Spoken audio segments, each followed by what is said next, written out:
ولعنة الله على أعدائهم ومنكرهم ومنكر فضائلهم من اليوم هذا إلى قيام يوم الدين. أما بعد، قال الله تعالى في محكم الكتاب المبين وهو أصدق الصادقين وقوله الحق. بسم الله الرحمن الرحيم. من المؤمنين الرجال صدقوا ما عاهدوا الله عليه.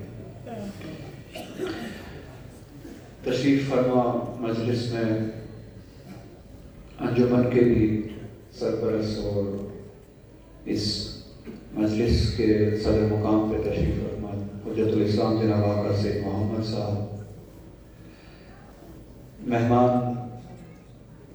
ہمارے لیے بھی، آپ کے لیے بھی، اور محترم بھی ہے جناب تسلیم الرحمان رحمانی صاحب، ڈاکٹر زاہد صاحب، مولانا ڈاکٹر زاہد صاحب شاید یہاں پہ تشریف فرما نہیں ہے، اور ہمارے جوان عین الہدا صاحب، اور آپ سبھی مومنین کی خدمت میں السلام علیکم ورحمۃ اللہ وبرکاتہ۔ میں اس دعوت کے لیے پہلے آپ سبھی سے شکریہ کرتا ہوں، آغا سید محمد قبلہ سے شکریہ ادا کرتا ہوں، منتظمین سے شکریہ ادا کرتا ہوں، آپ سبھی مومنین کا شکریہ ادا کرتا ہوں اس دعوت کے لیے۔ آپ نے مجھ حقیر کو اس لائق سمجھا کہ اس مجلس چہلوں میں جو رہبر شہید کی یاد میں منائی جا رہی ہے، ان کے 40 کے حوالے سے منائی جا رہی ہے، چہلوں کے حوالے سے منائی جا رہی ہے، مجھے شرکت کرنے کا موقع آپ نے دیا، مدعو کیا، اس کے لیے میں آپ کا شکریہ ادا کرتا ہوں۔ ساتھ ہی ساتھ وقت کا پورا خیال رکھوں گا، کیونکہ ظہرین کا وقت ہوا ہے اور میں نہیں چاہتا ہوں زیادہ دیر تک میں نماز کے بیچ میں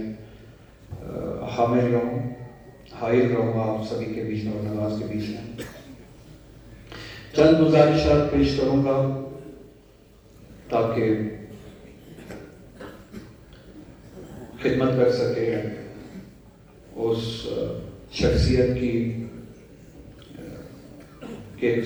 کے حوالے سے، اس کی ایصال ثواب کے لیے، جس شخصیت کے لیے ہم یہاں پہ جمع ہوئے ہیں، اور ساتھ ہی ساتھ چند باتیں اپنے معاشرے کے لیے، اپنے ملک کے لیے آپ کی اجازت سے، آپ کی وساطت سے پیش کرنا چاہوں گا اور آپ کی زحمت کو اختتام تک پہنچاؤں گا۔ خدا تعالیٰ نے قرآن مجید میں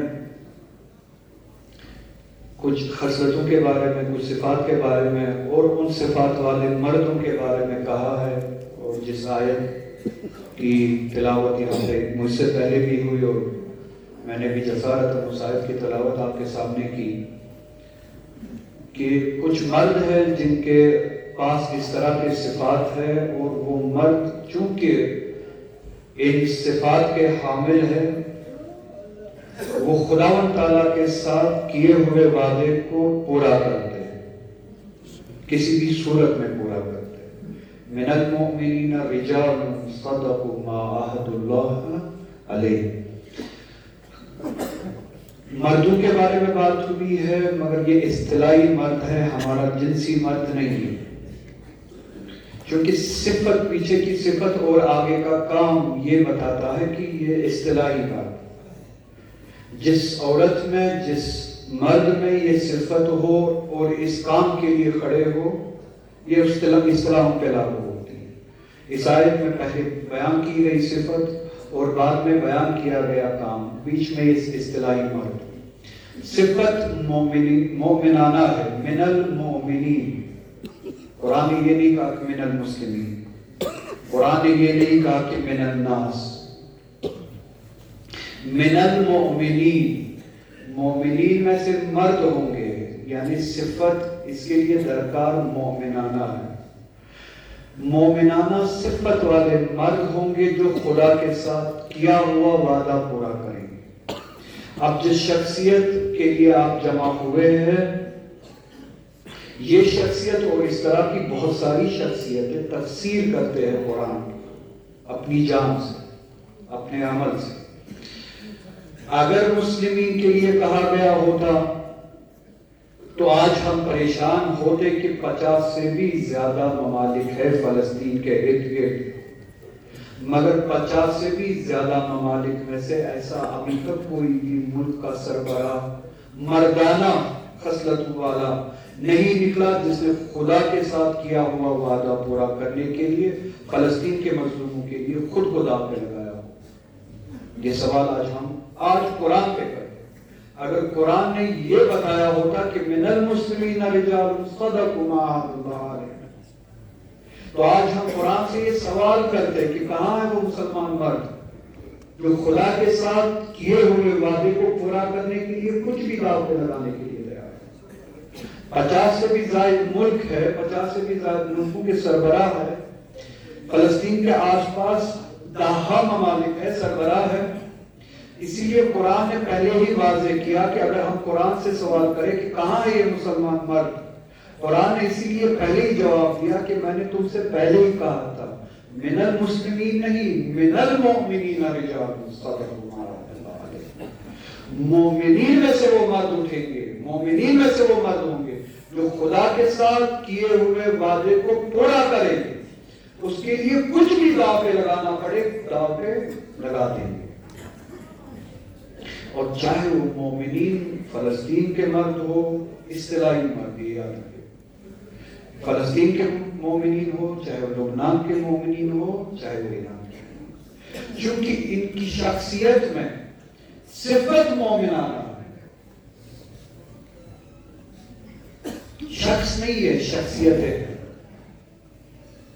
نام نہیں ہے، صفت ہے،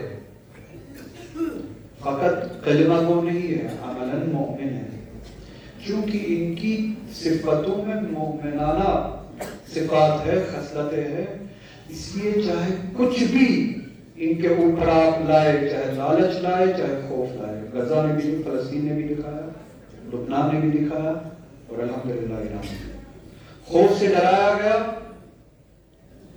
لالچ سے مائل کرنے کی کوشش کی، نہ خوف سے ڈرے، غزہ کو مسمار کیا گیا، اور ٹرمپ نے یہ بھی بتایا کہ تمہیں اس زمین کے بدلے میں کہیں اور پہ منتقل کیا جائے گا جہاں پہ تمہاری عیاشیوں کے لیے سارا انتظام کیا جائے گا۔ اگر آپ کو یاد ہو جب غزہ پہ حملہ ہو رہا تھا، ٹرمپ نے یہ اعلان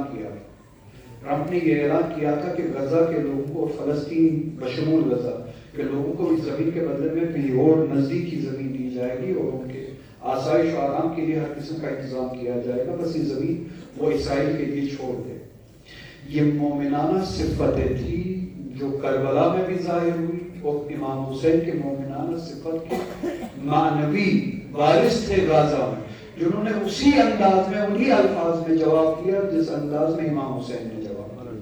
لبیک یا حسین، لبیک یا حسین، لبیک یا حسین، لبیک یا حسین۔ ظلم میں شک مزید ہو جائے، بچہ بچہ شہید ہو جائے، ہم حسینی ہیں، حسینی ہی رہیں گے، چاہے ساری دنیا یزید ہو جائے۔ مردہ آباد، مردہ آباد امریکہ، مردہ آباد، مردہ آباد، مردہ آباد اسرائیل، مردہ آباد، مردہ آباد، مردہ آباد پاکستان، مردہ آباد۔ لبیک یا خامنائی، لبیک یا خامنائی، لبیک یا خامنائی، لبیک یا خامنائی۔ جزاک اللہ، جزاک اللہ۔ تو غزہ کے حسینی معنوی حسینی وارثوں نے ان سے یہ کہا گیا کہ چھوڑ دیجئے، اسرائیل کے لیے چھوڑ دیجئے، آپ کو کہیں اور پہ۔ تو بات وہی تھی، انہوں نے اندازہ لگایا کہ اگر ہم چھوڑ دیں پیسہ ملے گا، اگر ہم تسلیم ہو جائے تو عیش و عشرت ملے گی، سلامتی ملے گی، سرنڈر کرنا ہے، اپنے حق کو چھوڑنا ہے، اپنی میراث کو چھوڑنا ہے، اپنی پہچان کو چھوڑنا ہے، یہ حق خدا تعالیٰ نے ہمیں دیا ہے۔ یہ آمریت کی خواہش کے لیے ہمیں چھوڑنا پڑے گا. اس سرنڈر یا ذلیل ہونے کے عوض میں ہمیں مال و دولت ملے گی. ایک راستہ یہ ہے. دوسرا راستہ یہ ہے سامراجیت کے سامنے ہم ڈٹ کے کھڑے ہو جائے, اپنے حق کو نہیں چھوڑیں گے, اور حق کے لیے کھڑا ہونے کے نتیجے میں ہمیں موت ملے گی. سرنڈر ہونے میں زندگی ملے گی, حق کے لیے کھڑا ہونے میں موت ملے گی. سرنڈر ہونے میں حیات ہے مگر ذلت ہے, حق کے لیے کھڑا ہونے میں موت ہے مگر عزت ہے. تو خدا کی قسم اور اسی حسین کی قسم, حسین کے معنوی وارثون غزہ میں یہ کہا کہ حیات من الذلہ, ہمیں سپاہ کربلا حیات من الذلہ, ہمیں سپاہ کربلا حیات من الذلہ, ہمیں سپاہ کربلا حیات من الذلہ, پروردگار عاشورا حیات من الذلہ, پروردگار عاشورا حیات من الذلہ, مہدی اپنا رہنما حیات من الذلہ, مہدی اپنا رہنما حیات من الذلہ, سہولیت کو کیا پتا حیات من الذلہ, سہولیت کو کیا پتا حیات من الذلہ, اے وارث خیبر کشا حیات من الذلہ, اے وارث خیبر کشا حیات من الذلہ.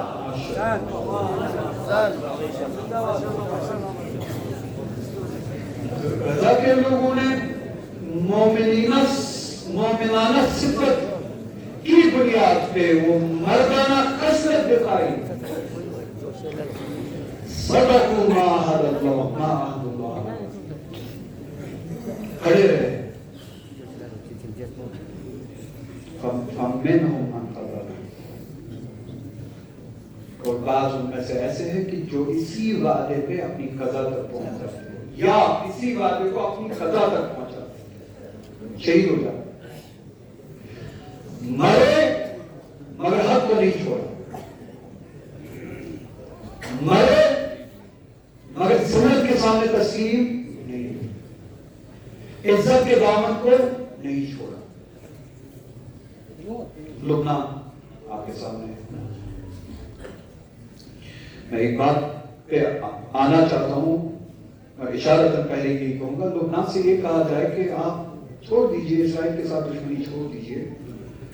جس لبنان میں قابض ہوا تھا اسرائیل, وہ جنوب لبنان کا چھوڑ دیا ہے 2000 میں, 2006 میں مکمل طور پر. اسرائیل آپ کون سی لڑائی ہے, چھوڑ دیا, اگر ملک کی لڑائی ہو.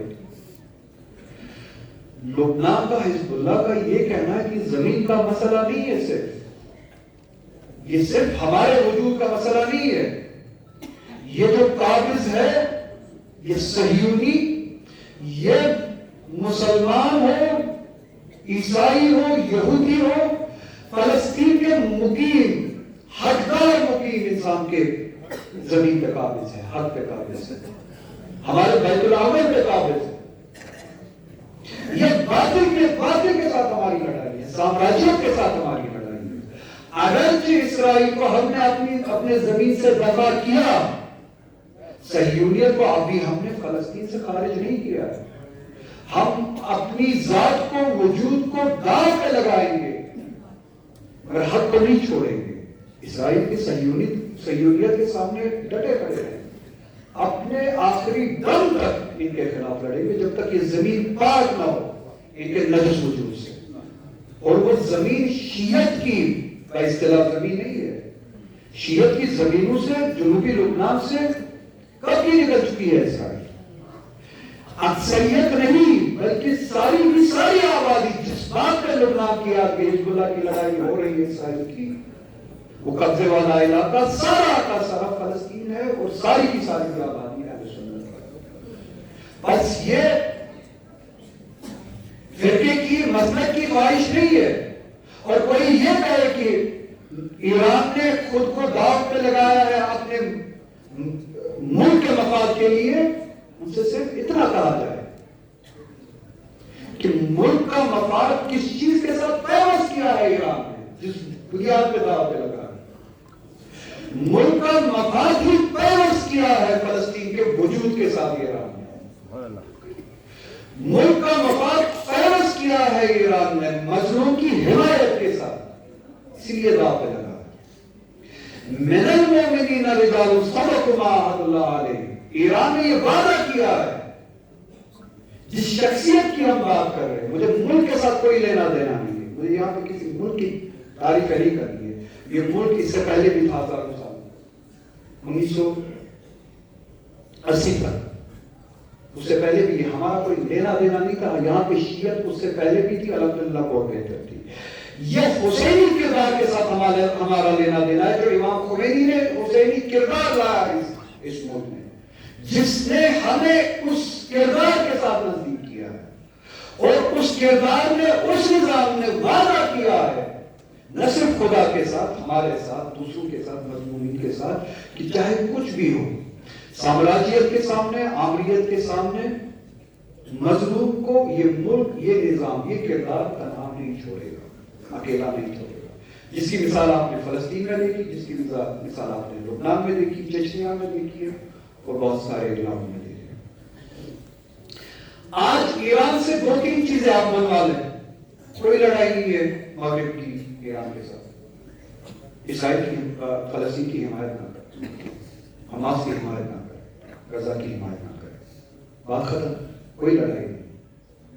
جتنے بھی تحلیل گر, اور الحمدللہ جیسے کہ تسلیم الرحمانی صاحب نے کہا کہ پوری امت ایک طرف ہو گئی ہے, مگر امت میں دونوں طرف کچھ ایسے عنصر ابھی بھی ہے, چاہے وہ ملکی سطح پہ ہو یا عام سطح پہ, دونوں طرف سے, تسنن میں بھی, تشیع میں بھی, جو نفاق ڈالنا چاہتے ہیں. اور اس طرح کے نفاق ڈالنے والوں کا کام یہی ہے کہ اپنے مفاد اس ملک کے نہیں, مفاد خدا کے وعدے پہ مبنی ہے. مفاد ملک کے خدا کے ساتھ کیے ہوئے وعدے کو, تو آج بھی اس وعدہ خلافی کروا دیجیے ایران سے. مغرب کی ساری لڑائی ختم, کوئی لڑائی نہیں. حماس کی حمایت ختم کر دیجیے ایران سے, فلسطین کی حمایت ختم کر دیجیے ایران سے, آدھے سے زیادہ لڑائی ختم. اس کے بعد آپ کہیں گے نہیں جی, چونکہ حزب اللہ کی حمایت کرتے رہیں گے اس لیے لڑائی باقی رہے گی. حزب اللہ کی لڑائی کس کے ساتھ ہے؟ جس کی حمایت ایران کر رہا ہے. حزب اللہ کی لڑائی غاصب صہیونیت کے ساتھ ہے, جس کی حمایت, جس حزب اللہ کی حمایت اور جس لڑائی کی, جہاد کی پشپنائی ایران کر رہا ہے. اور اس صہیونیت کے ساتھ لڑائی کس وجہ پہ ہے؟ لڑائی فلسطین کی وجہ پہ ہے, بیت الاول کی وجہ پہ ہے, مظلوم لوگوں کی وجہ پہ. جیسے کہ میں نے پہلے ہی کہا کہ اگر حزب اللہ کا صرف اپنا مسئلہ ہوتا, آج بھی وہ زمین خالی ہے. حزب اللہ کے ساتھ نیگوسیشن کروا دیجئے, معاملات کرا دیجئے.